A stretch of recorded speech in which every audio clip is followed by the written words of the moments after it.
அனைவருக்கும் வணக்கம். பேசுவது நல்லூர் ராஜேஷ். இந்த 2026 எலெக்ஷன் ஸ்டார்ட் ஆகிருக்கு. இதில் திமுக கூட்டணி, அதிமுக கூட்டணி அப்படின்னு போயின்ட்டுருக்கு. திமுக கூட்டணியில்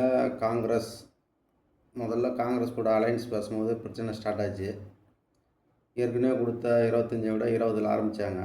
அவங்க 40 ஆரம்பித்தாங்க. கடைசியில் 25 வந்து நின்றுட்டாங்க.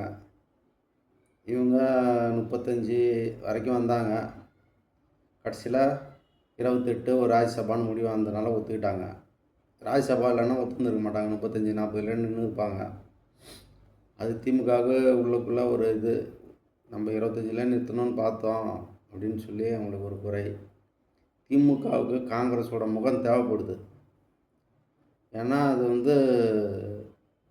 அப்போ தான் அது நிறைவடையும். மத சார்பற்ற கூட்டணின்னும் போது காங்கிரஸ் கூட இருந்தால் தான் அவங்களுக்கு அந்த இது முகம் தேவைப்படுது, காங்கிரஸ் முகம். அதனால் அனுசரித்து போனாங்க. ஆனால் எல்லாம் கீழே லெவலெல்லாம் பேசுவாங்க. காங்கிரஸ் இல்லைன்னா திமுக ஜெயிக்காதா, காங்கிரஸுக்கு என்ன இருக்குது ஓட்டு, ஊருக்கு 10 பேர் கூட இல்லை, அப்படிலாம் பேசுவாங்க. அது மாவட்டத்துக்கு மாவட்டம் மாறும். விழுப்புரம் மாவட்டத்தில் எப்படி இருக்குன்னா, கன்னியாகுமரி, விருதுநகர், திருநெல்வேலி, மதுரை எல்லாம் கள்ளக்குறிச்சி வரைக்கும் அது ஒரு மாதிரி இருக்கும். மாவட்டத்துக்கு மாவட்டம் மாறும் அது. ஆனால் ஒரு சில இடத்துல இருந்துக்கிட்டு காங்கிரஸ் ஒன்றும் இல்லைன்னு சொல்லுவாங்க. ஆனால் வெளில போகவும் விட மாட்டாங்க. காங்கிரஸ் எப்போல்லாம் திமுக கூட இல்லையா, அப்போல்லாம் திமுகவுக்கு வெற்றி வாய்ப்பு கிடையாது.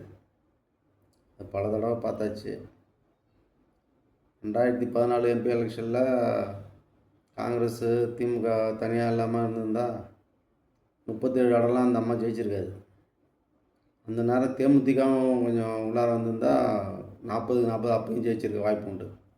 பிரதமர் வேட்பாளர் யாருன்னு சொல்லாமல் திமுக விட்டதுனால அம்மா 37 இடம் ஜெயித்தாங்க. அப்போ ஆளுங்கட்சியாக வேறு இருந்தாங்க. இவங்க 63 கொடுப்பாங்க, 5 தான் ஜெயிப்பாங்க. 41 தான் கொடுப்பாங்க, 8 தான் ஜெயிப்பாங்கன்னு சொல்லுவாங்க. ஆனால் அதில் ஒரு மிகப்பெரிய குறை இருக்குது. 130 இடத்துக்கு மேலே திமுக நிற்பாங்க. 21 இடம் ஜெயிச்சு எதிர்கட்சியாக கூட வரமாட்டாங்க. விஜயகாந்த் ஒருவர் எதிர்கட்சியாக. 100கணக்கான இடங்களில் 100க்கு மேலே நின்றுட்டு 21 இடம் ஜெயிக்கும்போது தெரியாது. 63 நின்று 5 ஜெயிக்கும் காங்கிரஸ், அதை சொல்லுவாங்க. திமுக எந்த அளவுக்கு ஜெயிக்குதோ அப்படி தான் காங்கிரஸும் ஜெயிக்கும் கூட்டணியில். 41 இடம் மொத்தம் 8 இடம் தான் வந்தாங்கன்னுவாங்க. திமுக எத்தனை இடத்துல நின்று 90 இடம் வந்தாங்க. காங்கிரஸை சேர்த்து 90 எதிர்கட்சி. அப்போ 2016 ரெண்டுமே இப்போ கணக்கு பண்ணும்போது அவங்க நின்ன இடமே இப்போ 2021 சரி 188 இடம் நின்னாங்க திமுக. ஜெயிச்சது 127 என்னமோ தான். 50 இடத்துக்கிட்ட எல்லாம் அதிமுக தான் ஜெயிச்சுது.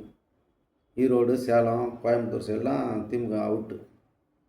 அது காங்கிரஸ் மட்டும் சொல்கிறாங்க அதிகமான இடம் வாங்குகிறாங்க, கம்மியான இடம் ஜெயிக்கிறாங்கன்னு. அது திமுகவும் பொருந்தும். காங்கிரஸ் ஒரே கூட்டணியில் ரொம்ப நாள் இருக்கிறாங்க. கீழ் மட்டத்தில் இருக்கிற தொண்டர்கள்லாம் கொஞ்சம் அழுத்து போயிடுறாங்க. ஏன்னா ஆளுங்கட்சியில் இருக்கிற திமுககாரங்க ஒரு அரசு விழானாலும் சரி எதுனாலும் யாரும் கூப்பிட்டு ஒரு மரியாதை கொடுக்க மாட்டாங்க. எலெக்ஷன் நேரத்தில் மட்டும் பயன்படுத்திக்குவாங்க. அது அப்படி தான் போயின்னு இருக்குது. வேல்முருகனே அந்த குறை தான் சொல்கிறாரு, பண்ருட்டி வேல்முருகனே. ஏன்னா எந்த ஒரு மந்திரி வந்தாலும் யார் வந்தாலும் அந்த தொகுதி எம்எல்ஏவை கூப்பிட்றது இல்லைன்னு அவருக்கு ஒரு குறை. அது உண்மைதான். அது கூட்டணி கட்சியெலாம் எலெக்ஷனில் ஓட்டு கேட்க மட்டும்தான், மற்றபடி எந்த ஒரு மரியாதையும் இல்லை. அது என்னென்னா எல்லோரும் எலெக்ஷன் சொன்னால் வெளில வந்துடணும். திரும்ப எலெக்ஷன் வரும்போது யார் எங்கே போகணுன்றதை அப்போ முடிவு பண்ணணும். அப்போ தான் அது ஒரு மரியாதை இருக்கும். கூடவே இருந்தால் அது சரி வராது. ராகுலுக்கு அந்த தகவல் போயிருக்கும். அவர் எம்எல்ஏவும் ஜெயிக்க தேவையில்ல, எம்பியும் ஜெயிக்கலாம், கட்சி வளரணும்னு நினைக்கிற ஆள் அவர். இந்த எலெக்ஷனில் அதான் முடிவு பண்ணியிருப்பார்னு நினைக்கிறேன். அதனால தான் அவருக்கு இந்த 25 இடம் வாங்கிறது, 30 இடம் வாங்குறதுலாம் அவர் கொஞ்சம் ஒத்துக்க மாட்டேங்குது மனசு. ஏன்னா ஒரு 10 எம்எல்ஏ 15 எம்எல்ஏ ஜெயிச்சு அதனால் கட்சி என்ன இருக்க கீழே தான் போகுதுன்றதை உணர்றாரு. அவர் திமுக மேலேயோ அது மேலெல்லாம் குறை கிடையாது. அவரு காங்கிரஸ் வளரணும்னு நினைக்கிறாரு. அது வளரக்கூடாதுன்னு நினைக்கும் திமுக. அது குறிப்பிட்ட அளவு தான் அது சீட்டு தரும், இல்லைன்னா கூட்டணி ஆட்சி வந்துடும்னு பயப்படுவாங்க. அதனால் அவங்க வந்து அந்த 160 150 இடமாவது நிற்கணும்னு ட்ரை பண்ணுவாங்க. ஆனால் வருங்காலத்தில் அது வேறு மாதிரி மாறிடும்.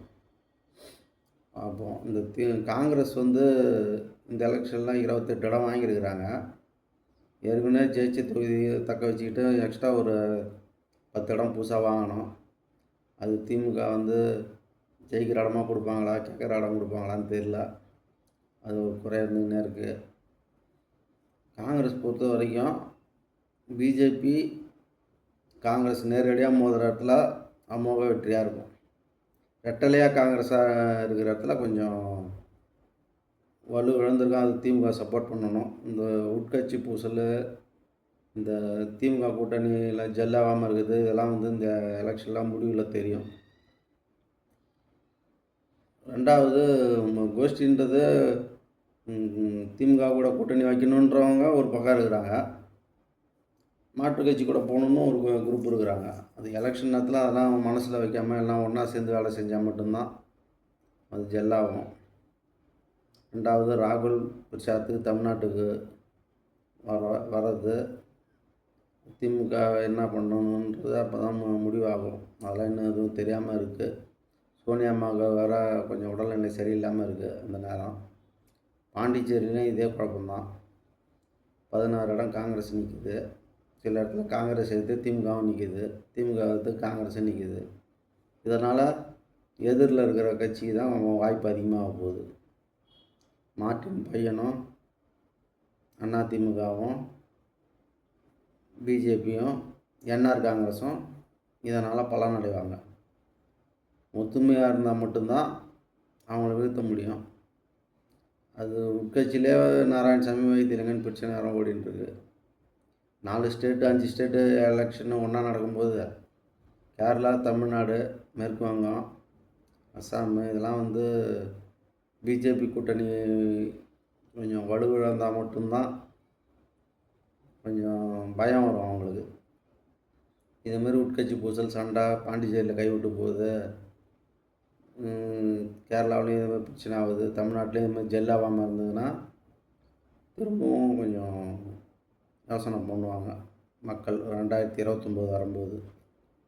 அது தவிர்க்கிறதுக்கு இப்போ தொடர்ந்து அவங்க பீகார், மகாராஷ்டிரா தொடர் வெட்டி, டெல்லியிலேருந்து எல்லாம் தொடர் வெட்டியில் இருக்கிறாங்க. இப்போ நடக்கிற எலெக்ஷன்லேயும் அவங்க ஏதாவது 2-3 ஸ்டேட்டு பிடிச்சாங்கன்னா இதெல்லாம் வந்து அவங்களுக்கு ஜெயிக்கக்கூடிய வாய்ப்பு இல்லாத தொகுதிகள். மேற்கு வங்கம், கேரளா, பாண்டிச்சேரிலாம் நம்ம உட்கட்சி பூசலால் தான் இதெல்லாம் நடந்துட்டுருக்கு. தவிர்க்கணும். நன்றி, வணக்கம்.